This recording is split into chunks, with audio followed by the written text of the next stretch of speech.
never going to be a happy ending. Do you think that? That's exactly what we thought about it, because we knew that was pretty close to the end of everything. All right, and within 20 days, are you on a bus or a train to go to Denmark? Well, we took a train and then a ferry boat over the North Sea and went to Denmark. And there's 500. There's 500 of us out How of many are 20,000. left that didn't get that lucky break? Exactly. How many do you think? The rest of them, I don't know how many. 1,000? 20,000? 20,000. They 20,000. probably didn't make it, no. You're one of 500, and that many thousand didn't get That didn't make it, no. Didn't make it. All right, and I heard already, I think when your story was being read here, so we're kind of repeating it a little bit, but we're putting it in your eyes and ears now. When you're in Denmark and you have jobs to do. Right, worked very hard. So you have room and board that you gain through this job or jobs. You're basically oblivious to the war. It's out of the war. Denmark is neutral. You don't really know what's going on in the war. Not only that, I lived in a secluded area on a farm. Okay. And we had no telephone, no newspaper, no radio. We had nothing. We didn't even have hard running water. Well, so Jerry, what's going to happen? Are you going to live in Denmark all of your life? Is the war going to end? What's going to happen? We didn't know, really didn't know. We didn't think. I didn't think, because life was all right, you know. I worked and I had food in my stomach, and didn't think too much about it, the war. We didn't even realize there was a war going on until the day when I got caught in 1943. But when you're in Denmark, you're just working and surviving, but life isn't so bad. Right. Everybody, that's how you're living. Yeah, everybody. The Danish people, they were as friendly, as good as anybody can be. All right. When does that change? That changed the night in. It was in September. It was the day of Yom Kippur, and I tell you why. What happened there? That had to be October the 1st at that time. There was a Danish officer, a German officer, which used to live in Denmark, and he knew all about what the Nazis had in mind, to round up all the Jewish people on Yom Kippur, because they all went to the synagogue and prayed. And that was the time to catch them all. That was in Copenhagen, because mostly Jewish lived in Copenhagen. So what he did, that officer, he went to the king of Denmark, King Christian, and he told them about what's going to happen. And he rounded up all the fishermen and Danish soldiers and police. In a matter of 3-4 weeks, he got them all out to Sweden and saved every one of them, except 500. Except you 500. Yeah. And going back to the story that we heard earlier, do you feel that your presence where you were staying and living was betrayed? How did they come and get you? No, because they're really, nobody, I didn't know anything about it. It was a Danish spy that told the Nazis where I was living. Or other... Yeah, by the way, that guy got hanged before the end of the war. He never made it. All right, so you're going to be put on a train to go back to Germany. Where in Germany? Or maybe Czechoslovakia? We really don't know. That wasn't a train, that was cattle wagons. Well, all right, cattle wagons. Yeah, there's a difference. Just a little bit. I'm asking this question because each of these little phases, it puts you in a different situation. Right. You came from relative security, it wasn't too bad, and now you are going on a cattle car wagon, yeah.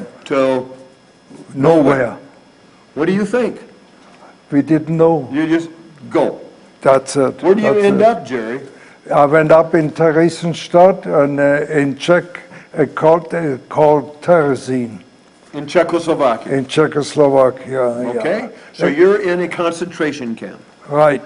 And you're there for how many days, and who are you going to find also is at that camp? Well, in a way, somebody was telling me, maybe it was a good idea you got caught because I met my parents in the concentration. Can you imagine that? He came I was from gone on a for 3 train to years. nowhere and Yeah. ends up with his parents, and you have had no contact. No with them contact since whatsoever. you went to Denmark. From the day on I left the camp, before I never had a contact with my parents till in the camp. Jerry, I cannot imagine what those hugs were like. That had to be an unbelievably wonderful experience. And like you said, it was almost And it God was- said, it was almost right. meant to be that way. And it was an omen, I tell you why. Because the Danes, after a few months, they sent us food packages, which came to us. They made sure we got them. When they found out my parents were there, they sent them too. Isn't that amazing? Yeah. And that's why, as far as I'm concerned, the Danish people, they're superior about everybody. They got a heart. And they will do anything for the good to anybody. I hate to put in a little commercial here, but I think the timing is good. All of our programs are on a DVD. And the last program that Jerry and I did, the title was Denmark in the War. Right. And so they detail to a greater extent than what we're able to talk about tonight. You could go to our roundtable meeting Monday or any second Monday of each month, and you would have a chance to order a DVD, and you could then hear more of that story. We just don't have time for Right. all those stories tonight. So how long are you in this concentration camp? I was in there for 18 months. 18 months in this camp. How's the war going? We didn't really know, except rumors, because they wouldn't tell us anything. So we were on our own, What we didn't worry about the war. We worried about ourselves to survive and exist. That's about all. And most of them they didn't make it anyway. So the survival is part of it, not knowing what's going to happen to us, Exactly. because you did get some things to eat, as you talked about, the care packages and so forth. Right. All right, do you see bombers going over? All of a sudden there's an We've seen the indication that Americans things going maybe aren't over, going so well? We've seen the Americans going over, but that is not it. After about 7, 8 months when I was there, all of a sudden they cleaned the whole block, like a city block, and put put stores in there, all make-believe stuff. And then all of a sudden the Red Cross came and inspected it. When they got out of there afterwards, all the people that were involved in, they sent them to Auschwitz right away. So Germany wanted to deceive the world. And they did a with- good job with at the it. eyes of a Red Cross unit that would come and say, look at all the wonderful things that we are doing for the Jewish population. They really have no reason to fear. Life is good. They had a concert there. Thank you. Thank you. They had a concert and they had all kinds of stuff, and they showed the Red Cross how good we got it. And the people they showed is the ones that just came from Germany or Austria or wherever. They was still having food in their stomachs. So they looked like normal people. That's how they received them. Clever deception, that's Yeah. all it was.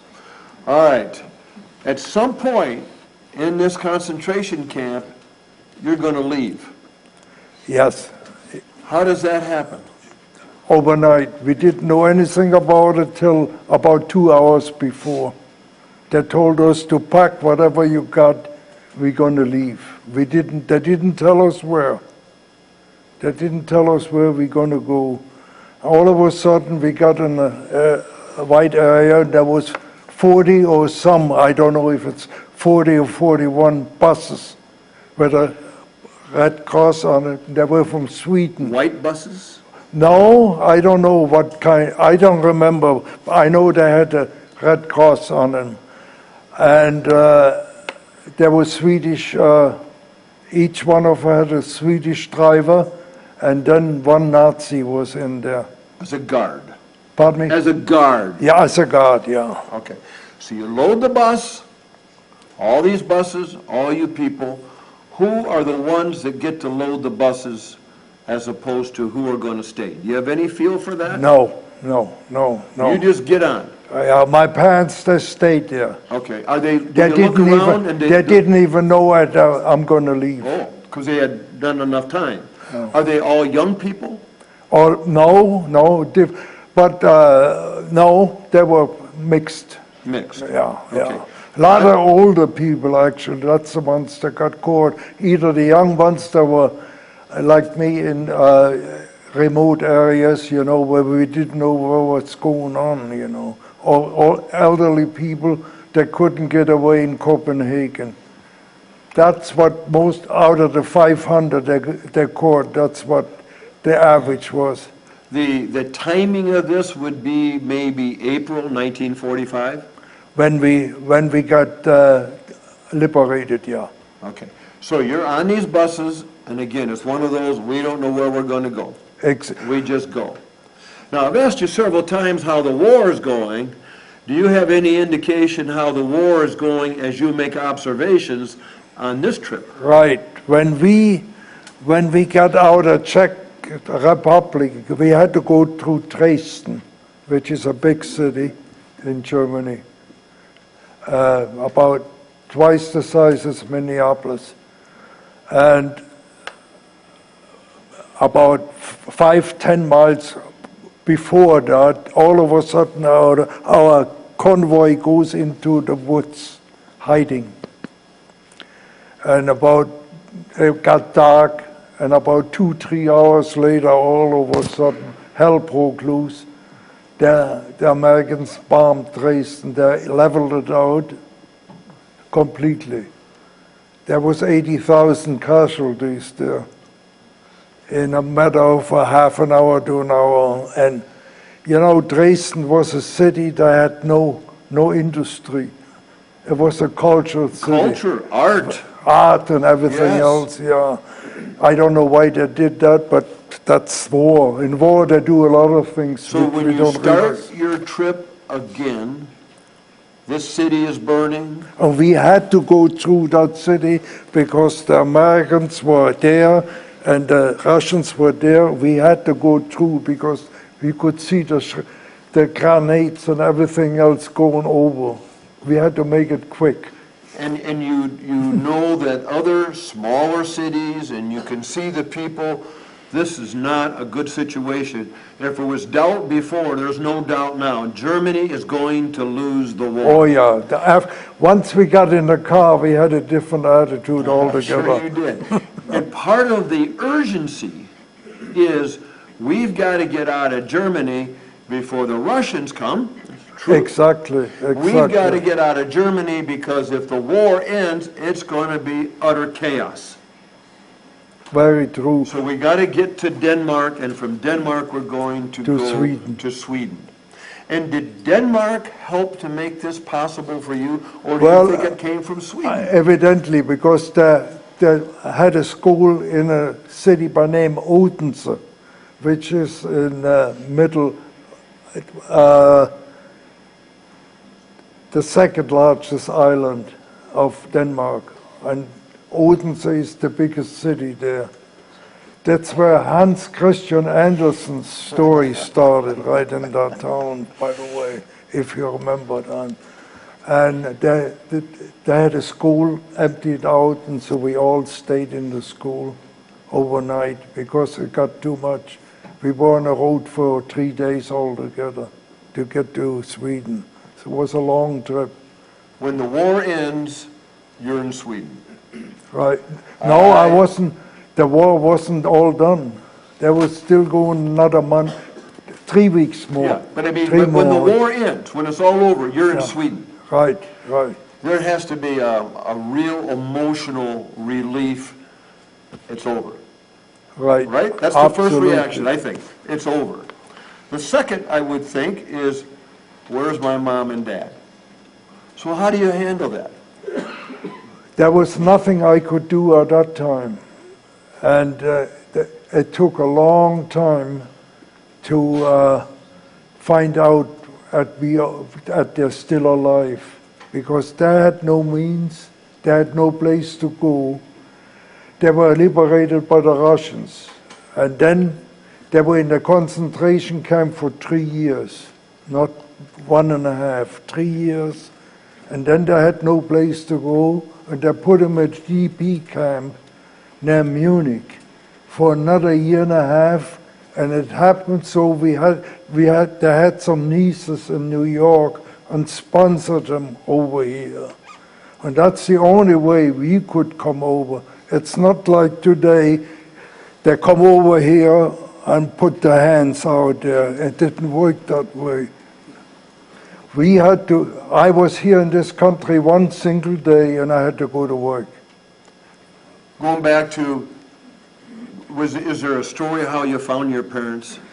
My parents, my brother, he was a soldier in the British Army.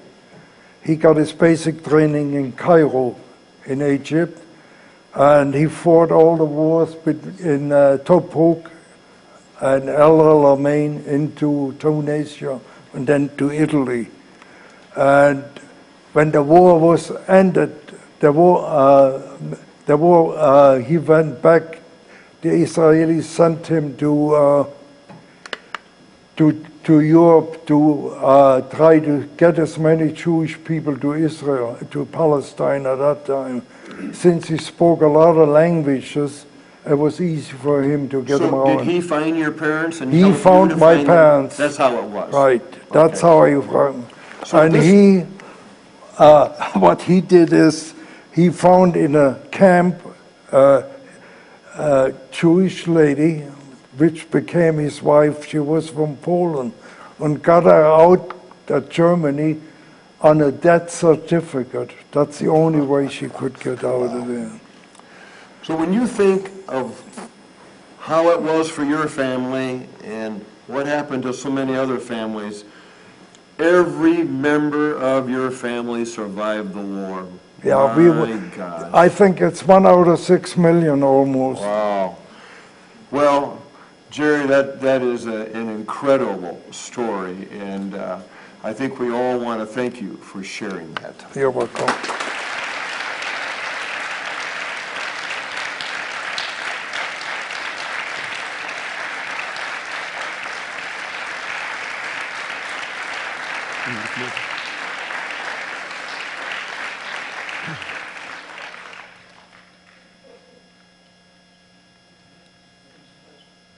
Jeanette. Right here. It's almost a round table.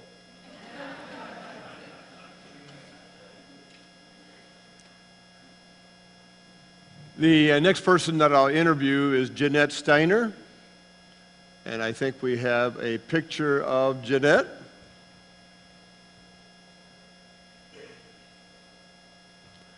There she is. You all recognize her, right? How old are you in that picture? Well, it's hard for me to remember. I'm guessing 11, 12, something like that. And are you in Warsaw? No, this was taken after the war was over. Okay. What are you wearing? Well, the midi dress style was always popular, it seems to me, at least for my generation. So it's a takeoff on a sailor blouse. Well, you currently live in Winona, Yes, I do. and your husband is here. Oh, indeed. That's Walter. If he could please stand.